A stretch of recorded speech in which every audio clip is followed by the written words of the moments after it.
Senja datang seperti biasa, tanpa tanda-tanda ganjil. Matahari perlahan turun, menyisakan warna jingga keemasan di langit perkampungan yang tampak nyaris membeku dalam ketenangan. Angin sore hanya berbisik pelan di sela-sela daun pisang yang menua, dan bau tanah hangat menyeruak halus dari jalanan yang mulai gelap. Di ujung desa, berdiri sebuah warung kopi kecil dari kayu tua yang mulai pudar catnya. Papan nama bertuliskan, Kopi Senja, menggantung miring, berayun lembut tertiup angin, mengeluarkan bunyi decit halus yang hampir tak terdengar. Pak Jono, pria tua dengan rambut perak tipis dan senyum yang tak pernah benar-benar sampai ke mata, tengah menyeka meja dengan gerakan lambat. Warungnya sudah hampir kosong, seperti biasanya setiap senja. Di bangku panjang paling dekat ke jendela, duduk seorang pelanggan setia, Pak Harjo, pria parubaya yang hampir selalu datang menjelang sore, menyeruput kopi hitam tanpa gula sambil membaca koran yang sepertinya sudah berulang kali dibaca. Tak ada yang tampak janggal, setidaknya di permukaan. Dari luar, suara jangkrik mulai mengambil alih keheningan. Pak Jono melirik jam dinding yang berdetak pelan namun konsisten, lalu memberi isyarat akan menutup warung sebentar lagi. Pak Harjo hanya mengangguk, masih menatap lembar koran yang tak berubah dari 15 menit sebelumnya. Ia tampak larut dalam pikirannya, atau mungkin hanya menikmati sunyi. Waktu seolah melambat saat malam turun. Saat Pak Jono akhirnya menggulung tikar kecil di pojok dapur dan bersiap pulang, ia menepuk bahu Pak Harjo sambil tersenyum samar. Seperti biasa, Pak Harjo akan menjaga warung sebentar sebelum benar-benar pulang. Tidak ada yang aneh dari itu. Mereka sudah biasa begitu. Namun, malam itu tidak biasa. Tidak seperti biasanya. Saat Pak Jono berjalan menjauh, siluet tubuhnya makin kecil ditelan gelap. Pak Harjo duduk seorang diri di bawah lampu gantung kuning yang mulai berkelap-kelip tak stabil. Di balik jendela, angin malam mulai bergulir lebih dingin dari biasanya, menusuk tulang dan membawa serta aroma lembab yang tak jelas asalnya. Dan disinilah semuanya bermula. Sebuah malam yang tak seharusnya biasa. Sebuah malam yang tak akan pernah benar-benar selesai bagi siapapun yang tahu apa yang sebenarnya terjadi. Angin malam mulai berubah. Bukan hanya dingin yang menggigit kulit, tapi ada sesuatu yang lain. Sesuatu yang tak kasat mata namun terasa menekan udara. Pak Harjo menggeser duduknya, merasa tak nyaman meski tak tahu sebabnya. Koran di tangannya tetap terbuka, namun matanya mulai melirik ke arah jendela yang perlahan memantulkan bayangan dirinya sendiri dan sesuatu yang lain di belakangnya. Lampu gantung di langit-langit warung kembali berkelip, lalu menyala dengan intensitas yang tak wajar sebelum kembali meredup seperti kehabisan tenaga. Suara kelap-kelip itu seperti denyut jantung yang panik. Sesekali, terdengar bunyi ketukan pelan. Mungkin hanya dahan pohon atau hembusan angin. Pak Harjo meneguk kopi yang mulai dingin. Rasanya hambar, tak seperti biasanya. Lidahnya terasa seperti kehilangan rasa, dan ada rasa getir yang mengendap di tenggorokan, seperti ampas kopi basi. Kemudian, terdengar suara langkah kaki, seperti ada seseorang berjalan mendekat dari arah jalanan desa yang seharusnya sepi. Langkah itu tak seperti manusia yang tergesa atau ringan. Ada beban dalam setiap hentakan, seolah setiap langkah menandakan kehadiran yang berat dan tua. Pak Harjo mengangkat wajah, menoleh ke arah pintu. Sosok itu muncul tanpa suara dari balik kabut malam yang tipis.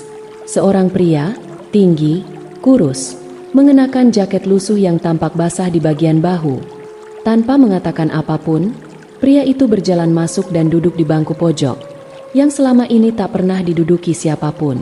Bangku yang konon dulunya pernah digunakan oleh seorang pemuda yang mendadak hilang bertahun-tahun lalu, sebelum warung ini direnovasi. Tapi itu hanya gosip, atau begitulah yang diyakini. Pak Harjo menatap pria itu, merasa aneh, tapi tetap mencoba berpikir rasional.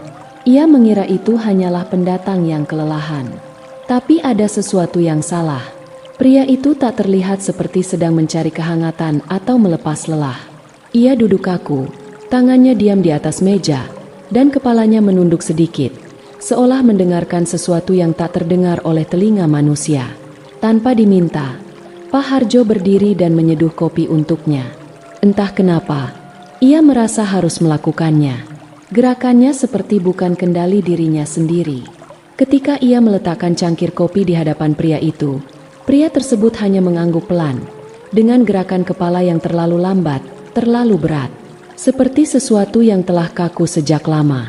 Pria itu tidak menyentuh kopinya, tidak juga mengangkat wajahnya. Pak Harjo mulai merasa dadanya sesak. Ruangan itu mendadak terasa lebih sempit. Aroma aneh menyeruak dari arah pria itu. Bukan bau tubuh, bukan pula keringat, tapi sesuatu yang mirip bau kayu basah yang lama terendam. Dan saat itu, dari sudut matanya, Pak Harjo melihat sesuatu yang membuat tubuhnya kaku. Bayangan pria itu yang terpantul di jendela, tak bergerak, tapi yang aneh, bayangan itu tampak duduk menyamping. Tidak sinkron dengan posisi tubuh pria tersebut. Seolah apapun yang ada di hadapannya bukanlah sosok yang bisa dipantulkan secara wajar oleh cahaya. Pak Harjo ingin bangkit, tapi tubuhnya berat. Kakinya menolak diajak kerja sama. Perasaannya tak karuan. Jantungnya berdetak tak beraturan, dan ada bisikan halus, sangat pelan, di telinganya. Seperti suara seseorang yang menggumamkan nama. Pak Harjo mencoba menarik napas panjang, tapi udara terasa tebal, seperti menembus kabut pekat yang tak kasat mata. Warung kopi yang biasanya nyaman dan bersahaja kini berubah menjadi ruang sunyi yang menindas. Lampu gantung di atas kepala mereka masih berkelap-kelip, menciptakan bayangan yang menari perlahan di dinding, seperti tangan-tangan asing yang mengintai dalam diam. Pria asing itu akhirnya angkat bicara, namun bukan dengan suara yang wajar. Suaranya berat, serak, dan seperti keluar dari tenggorokan yang sudah lama tak digunakan. Nada bicaranya datar, namun ada sesuatu di dalamnya, sesuatu yang membuat kulit merinding. Seolah kata-kata itu membawa beban dari tempat yang tak seharusnya dijangkau oleh siapapun yang masih bernapas. Ia mulai menceritakan sesuatu tentang penyesalan, tentang kesendirian, tentang kematian yang datang diam-diam, di sudut yang tak pernah dilirik siapapun. Kata-katanya menggambarkan seorang pria yang tak sengaja tertinggal, yang tubuhnya membusuk dalam sunyi, dan yang tak pernah ditemukan, karena tak ada yang mencarinya. Pak Harjo awalnya berusaha bersikap sopan, meski tubuhnya terasa semakin berat. Namun perlahan, setiap kata yang diucapkan pria itu mulai menohok, seolah diarahkan langsung padanya, tentang rasa bersalah, tentang menjadi saksi yang memilih bungkam, tentang seseorang yang pernah melihat, tapi tak pernah bertindak. Pak Harjo mulai merasakan sesuatu yang lebih dingin daripada udara malam. Dinginnya merayap dari dalam, dari dada, seolah ada lubang kecil yang menganga di sanubarinya dan perlahan menghisap semua hangat yang tersisa. Ia menoleh ke arah pria itu, ingin memastikan kalau ini hanyalah hayalannya sendiri. Tapi pria itu masih duduk kaku. Tangannya masih di atas meja, namun jari-jarinya kini terlihat aneh, terlalu panjang, terlalu kurus, dan yang paling mengganggu, kuku di jari-jarinya tampak hitam dan retak, seperti sudah lama tak hidup. Kopi di hadapannya tetap utuh, tapi cangkirnya basah, bukan oleh embun. Ada tetesan kecil yang menuruni sisi cangkir, seolah baru dicelupkan ke dalam sesuatu yang tak wajar. Pak Harjo tidak bisa mengalihkan pandangannya. Di permukaan kopi itu, ia melihat sesuatu yang tak seharusnya ada, refleksi wajah pria itu. Namun dalam refleksi itu matanya menghitam sepenuhnya dan mulutnya terbuka lebar, terlalu lebar, seperti berteriak dalam diam. Lalu, pria itu menyebutkan satu nama. Nama yang tak mungkin ia tahu. Nama seseorang yang dulu sempat menghilang. Dulu, saat warung ini masih baru. Dulu, saat Pak Harjo masih sering mampir setiap malam. Sebelum semua orang diam dan pura-pura lupa, Pak Harjo menegang. Tangannya gemetar. Ia tahu nama itu. Ia ingat malam itu. Tapi bagaimana mungkin pria asing ini mengetahuinya? Tak pernah ia ceritakan pada siapapun.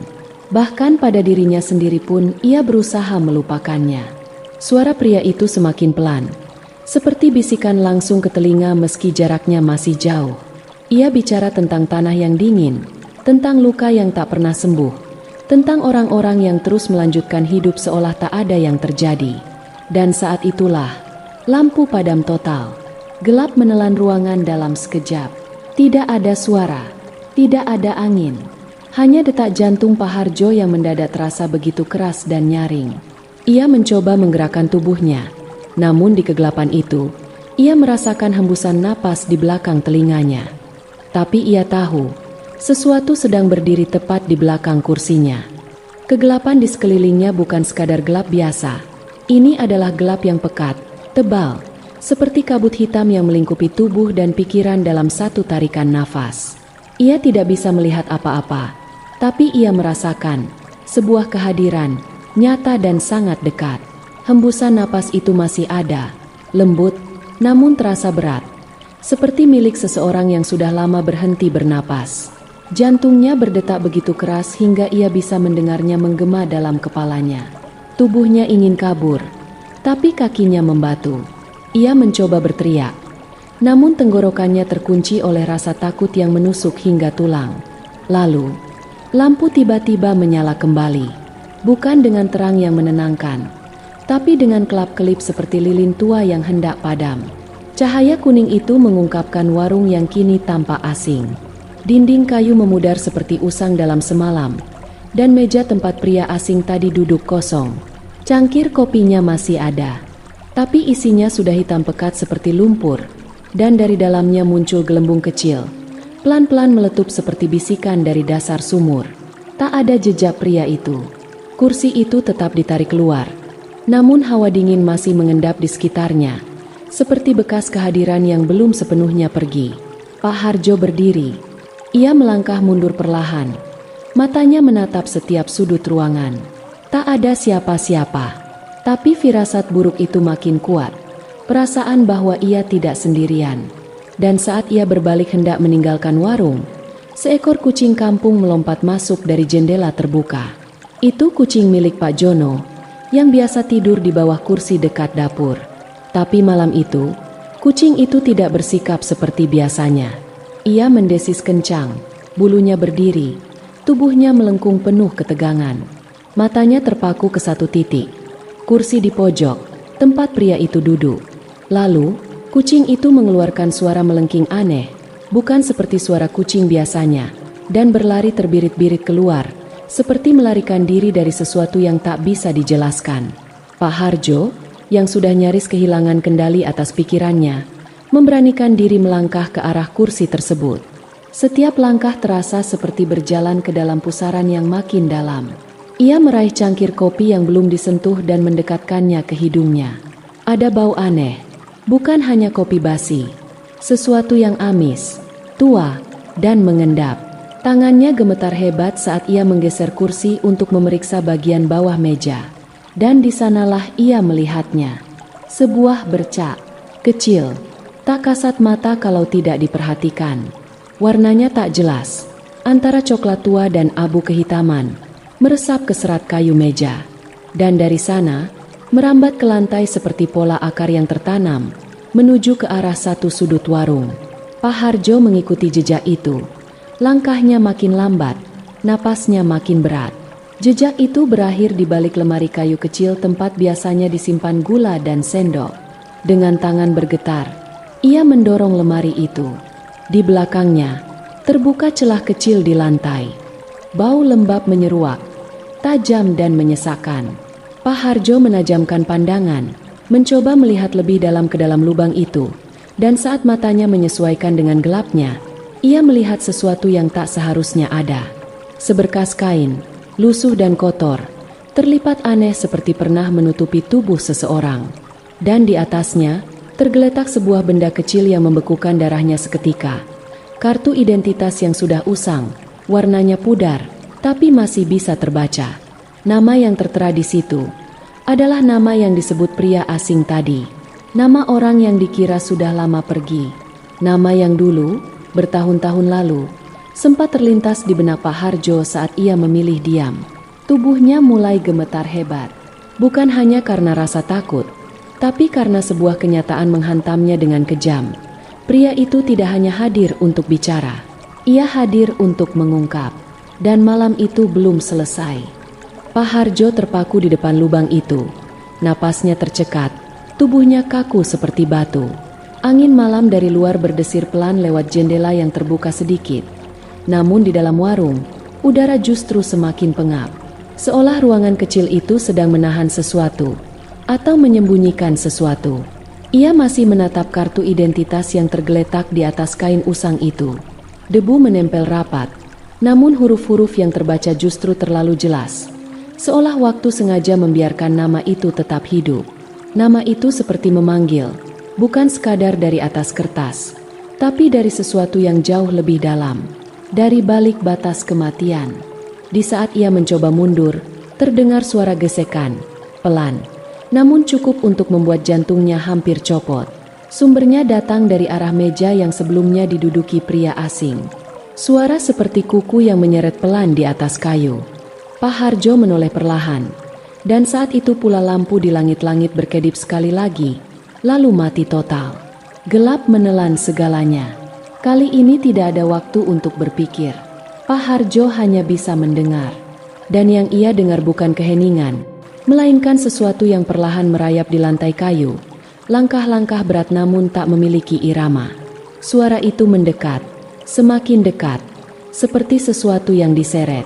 Di tengah kegelapan, Pak Harjo berusaha meraba-raba meja atau dinding, apapun yang bisa memberinya arah. Namun setiap sentuhan justru membuatnya semakin tersesat. Tangan kirinya menyentuh kursi yang dingin, lalu mendadak terasa basah. Lalu, suara napas itu terdengar lagi, tepat di depan wajahnya. Suara yang sama seperti saat lampu padam di malam sebelumnya. Dan kali ini, bukan hanya napas. Ia merasakan embusan itu seperti melewati wajahnya, meninggalkan jejak basah yang membeku di kulit. Ia tak bisa berteriak, tak bisa bergerak. Tapi kemudian, sesuatu menyentuh bahunya. Tapi saat ia menoleh ke arah sentuhan itu, ia melihatnya. Dalam kilatan cahaya petir yang entah dari mana datangnya, ia melihat wujudnya. Sosok pria yang duduk bersamanya malam itu kini berdiri tak lebih dari 1 langkah di depannya. Wajahnya pucat kehijauan, membengkak dan basah seperti baru diangkat dari dalam tanah. Matanya terbuka lebar, namun tak memiliki bola mata. Hanya lubang hitam menganga, kosong dan dalam. Mulutnya mengatuk, lalu terbuka perlahan, terlalu lebar untuk ukuran manusia. Bukan untuk berbicara, tapi untuk menjerit. Namun jeritan itu tidak terdengar oleh telinga. Itu jeritan yang menggema di dalam kepala. Jeritan yang membuat pandangan Pak Harjo kabur dan tubuhnya melemah seketika. Ia roboh ke lantai, dan dalam kabut kesadarannya yang menipis, ia melihat sosok itu merangkak mendekat. Lututnya berderak, kepalanya miring seperti menggantung, dan tangan kurusnya terulur ke arah wajahnya. Lalu, semuanya menjadi hitam. Ketika pagi menyentuh perkampungan dengan cahaya pucat, Pak Jono menemukan warungnya dalam keadaan tidak biasa. Kursi-kursi terbalik, lampu gantung masih berayun pelan meski tidak ada angin, dan di tengah lantai, Pak Harjo tergeletak tak sadarkan diri. Wajahnya pucat, tubuhnya dingin seperti batu, dan matanya terbuka kosong menatap langit-langit. Ia tak bisa bicara. Hanya satu kata yang terus ia bisikan saat akhirnya siuman beberapa jam kemudian. Berulang-ulang seperti mantra yang dikirim dari dunia yang tak kasat mata. Dan di balik lemari tua, setelah petugas datang karena kegaduhan yang mulai menyebar, mereka menemukan lubang itu. Bau dari dalamnya tak bisa dijelaskan, tapi cukup kuat untuk membuat siapapun yang membukanya ingin muntah. Dan di dasar lubang sempit itu, terbaring jasad seorang pria yang sudah lama hilang. Mengenakan pakaian lusuh, dengan luka besar di bagian belakang kepala, dan wajah yang masih menyimpan ekspresi, seperti menatap seseorang untuk terakhir kalinya. Pria yang sama, yang duduk semalaman bersama Pak Harjo. Pria yang tak pernah menyentuh kopinya. Setelah kejadian itu, warung kopi senja tak pernah benar-benar kembali seperti semula. Pak Jono, meskipun tak pernah mengatakan secara gamblang, mulai terlihat berbeda. Tatapannya sering kosong. Matanya selalu menyapu pojok-pojok warung seolah ada sesuatu yang mengintip dari balik kegelapan. Ia tetap membuka warung setiap sore, tapi hanya sampai senja. Begitu matahari mulai tergelincir ke balik pepohonan, ia akan membereskan semuanya lebih cepat dari biasanya. Tak ada lagi pelanggan yang berani duduk hingga malam. dan tak seorang pun bersedia menyentuh kursi di sudut remang itu.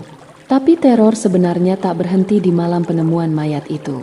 Pak Harjo tak pernah benar-benar sembuh.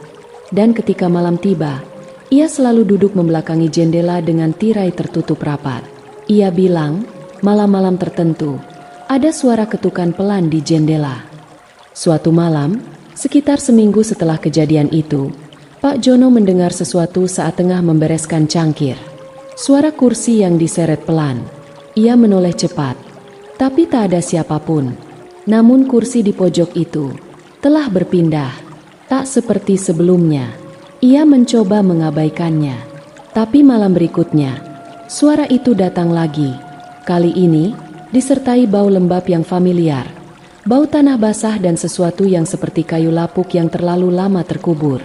Ia memutuskan untuk menyingkirkan kursi itu ke gudang. Tapi saat ia mengangkatnya, sesuatu terjatuh dari bawah dudukan. Sebuah potongan kecil kain robek. Masih ada noda seperti bekas lumpur atau sesuatu yang lebih tua. Dan di saat ia menyentuh kain itu, hawa dingin langsung menjalar dari telapak tangannya hingga ke tengkuk, seperti disentuh dari balik dunia. Beberapa malam kemudian, kejadian aneh mulai menimpa pelanggan lain. Ada yang bilang mendengar seseorang berbisik di telinganya saat sedang sendirian. Ada yang mengaku melihat bayangan seseorang duduk di meja sudut melalui pantulan kaca jendela. Padahal saat menoleh, meja itu kosong. Bahkan seorang pemuda yang nekat menginap demi membuktikan bahwa semua itu hanya cerita kampung, ditemukan pagi harinya berjongkok di bawah meja, tubuh gemetar, mata melotot, dan tak mampu mengucapkan satu kata pun. Ia tak pernah kembali ke warung itu. Lalu, ada kejadian yang membuat semuanya membeku. Malam itu, Pak Jono sedang memeriksa catatan keuangan sambil sesekali menyeruput kopi. Warung sudah tutup, pintu dikunci. Tiba-tiba ia mendengar suara sendok jatuh dari dapur. Ia berjalan pelan ke arah suara, tapi saat melewati meja sudut, ia melihatnya. Sesosok pria, membelakanginya, duduk membungkuk seperti orang yang tertidur. Tapi ia tahu siapa itu. Punggungnya masih mengenakan jaket tua dengan sobekan di bahu kiri. Rambutnya lepek. Lehernya miring ke satu sisi. Dan ketika Pak Jono menahan napas dan berjalan mundur perlahan, kursi itu berderit pelan, dan sosok itu mulai berdiri, dengan gerakan yang tak sepenuhnya manusiawi, seolah tulangnya tak utuh lagi. Pak Jono tidak menunggu. Ia kabur secepat mungkin, meninggalkan semua lampu menyala, meninggalkan kunci masih tergantung di pintu. Dan ketika ia kembali keesokan harinya, warung itu terasa lebih dingin dari biasanya. Cangkir-cangkir masih di tempatnya. Meja masih berantakan. Tapi ada sesuatu di atas meja sudut. Sebuah cangkir kosong. Dan di dalamnya, sehelai rambut basah, panjang, seperti baru dicelupkan ke dalam air. Kini, warung kopi senja lebih sering ditutup daripada dibuka. Orang-orang masih berbisik tentang malam-malam aneh yang kerap terjadi di sana. Tentang suara sendok yang berdenting sendiri. Tentang bau anyir samar yang muncul tiba-tiba. Tentang sosok yang kadang terlihat duduk diam di sudut itu, tak melakukan apa-apa, hanya memandang, seolah menunggu seseorang. Pak Harjo, ia sudah pindah ke kota, katanya untuk tinggal bersama anaknya. Tapi dari kabar yang beredar, ia tidak lagi bisa tidur di tempat tertutup. Ia selalu meminta jendela terbuka, meskipun takut untuk menoleh ke arahnya saat malam tiba. Karena kadang, bayangan itu kembali. Bayangan yang hanya bisa dilihat dari sudut mata. Yang tidak berbicara, tidak bergerak, hanya duduk menatap. Waktu berlalu, tapi bekas dari malam itu tak pernah benar-benar menghilang. Seperti bekas luka yang tak sembuh sempurna, cerita tentang kopi senja tetap hidup, berbisik di antara dedaunan yang bergoyang pelan tiap senja, terpantul dari permukaan jendela yang berembun ketika malam turun. Pak Harjo kini tinggal di kota kecil yang jauh dari perkampungan asalnya. Rumah kontrakan sederhana itu dijaga ketat, tidak oleh pagar atau gembok, tapi oleh ketakutan yang tak bisa dijelaskan. Ia selalu meminta semua jendela terbuka, bahkan saat hujan mengguyur deras. Ia bilang, ia tidak bisa bernapas dalam ruangan tertutup. Ia bilang, kegelapan di balik tirai jauh lebih menakutkan daripada yang terlihat. tetangganya mulai menyadari ada yang tidak biasa. Setiap malam, ada suara langkah kaki yang terdengar berputar di dalam rumah. Padahal Pak Harjo tinggal seorang diri dan jarang keluar. Suara langkah itu tidak mengikuti ritme manusia biasa. Terlalu berat, terlalu lambat, dan seolah diseret. Beberapa kali, terdengar pula suara bisikan samar, bukan bahasa yang dikenali, namun cukup jelas untuk membuat siapapun merinding hanya dengan mendengarnya. Seperti doa yang diputar mundur. Di suatu malam yang sunyi, saat bulan tertutup awan dan kota diselimuti kabut tipis, seorang tetangga melihat sosok Pak Harjo berdiri kaku di depan jendela kamarnya. Matanya menatap lurus keluar, namun wajahnya tanpa ekspresi. Ia berdiri begitu selama berjam-jam, tidak bergeming, tidak berkedip. Dan ketika tetangga itu menatap lebih saksama, ia bersumpah ada sosok lain berdiri di belakangnya. Tinggi, bayangannya lebih gelap dari gelap malam, dan kepalanya tampak menggantung miring, seperti lehernya patah. Sementara itu, warung kopi senja menjadi tempat yang dihindari. Tanahnya masih dimiliki Pak Jono, tapi ia tak pernah berani menyentuhnya lagi. Tiap kali ada orang yang mencoba menyewakan tempat itu atau sekadar membersihkan, selalu saja ada gangguan. Entah itu alat-alat yang berpindah tempat sendiri, aroma tanah basah menyengat yang muncul dari lantai meski musim kemarau, atau suara sendok yang berputar di dalam cangkir kosong padahal tak ada siapapun. Suatu ketika, seorang YouTuber horor datang untuk membuat konten di warung itu. Ia datang bersama dua rekannya. Semua membawa kamera dan perlengkapan lengkap. Mereka merekam sepanjang malam. Tapi yang kemudian mereka tayangkan hanyalah video pendek berdurasi 1 menit, tanpa narasi. Hanya suara ambience warung yang sunyi. Lalu tiba-tiba, kursi di pojok bergerak sendiri. Cangkir bergetar pelan. Lalu di sudut bingkai kamera, tepat di belakang meja sudut, ada sesosok wajah pucat yang terlihat setengah, menatap lurus ke arah kamera dengan mata kosong. Setelah itu, layar menjadi hitam. Channel mereka tak pernah aktif lagi. Lalu, apa sebenarnya yang terjadi malam itu? Penyelidikan resmi menyebutkan bahwa pria yang ditemukan di balik lemari adalah seorang pendatang yang diduga tewas karena kecelakaan atau tindak kejahatan. Tapi tidak ada bukti kuat, tidak ada saksi, dan jasadnya sudah terlalu lama membusuk untuk diselidiki lebih lanjut. Nama dan alamat di kartu identitasnya pun mengarah pada seseorang yang sudah lama dinyatakan hilang. Tapi anehnya, tidak ada catatan siapapun yang pernah melihatnya datang ke perkampungan itu. Masyarakat mulai percaya bahwa sosok itu memang tidak pernah berniat pergi jauh. Ia hanya tersesat, terjebak antara dunia dan kematian, menunggu seseorang yang mau mendengar ceritanya. Dan Pak Harjo, dengan ketidaksengajaannya, membuka pintu itu. Demikianlah kisah kali ini. Sebuah perjalanan yang membawa kita menyusuri senja yang tenang, hanya untuk menemukan bahwa di balik ketenangan kadang tersembunyi sesuatu yang tak bisa dijelaskan oleh logika. Terima kasih telah meluangkan waktu untuk mendengarkan kisah ini hingga akhir. Semoga setiap detik yang Anda habiskan untuk menyimak mampu menghadirkan pengalaman yang menggugah dan membekas di benak. Dari cerita ini, kita belajar bahwa tak semua yang terlihat diam berarti tak menyimpan suara. Tak semua yang tampak biasa benar-benar kosong. Kehidupan dan kematian, nyata dan tak kasat mata, kadang hanya dipisahkan oleh setipis dinding kepekaan. Maka, hargailah setiap momen, dan berhati-hatilah dengan ruang-ruang sepi yang terlalu lama kita abaikan. Siapa tahu, bukan kita yang sedang melihat, tapi kita yang sedang diperhatikan. Sampai bertemu di kisah selanjutnya. Jangan lupa, selalu waspada terhadap bisik-bisik yang hanya bisa didengar oleh hati yang tenang.